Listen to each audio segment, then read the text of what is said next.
दुनिया के अमीर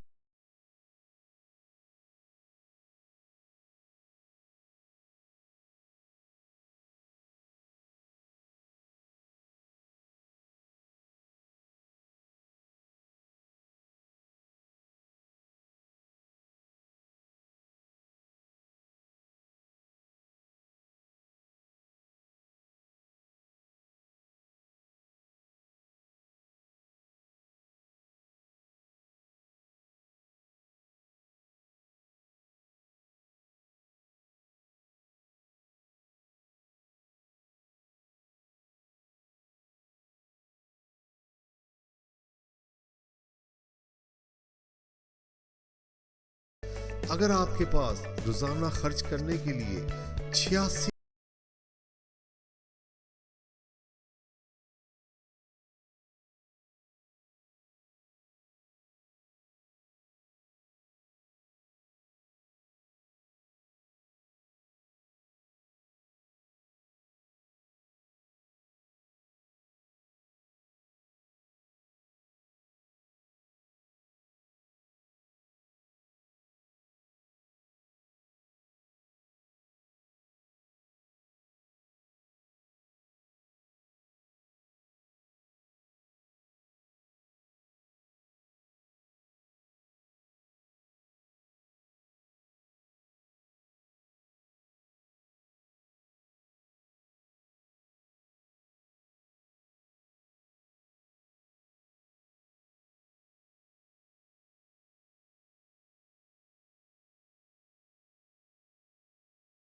86बनाने के लिए आपको सब कुछ करना चाहिए। इससे कोई फर्क नहीं पड़ता कि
कभी शक न करें, यही शक आपको नाकाम कर देता है। हर एक दिन काम करें और काम करें। मैं आपकी जिंदगी के बारे में बात कर रहा हूं, जान लो, इससे ज्यादा कुछ जरूरी नहीं है।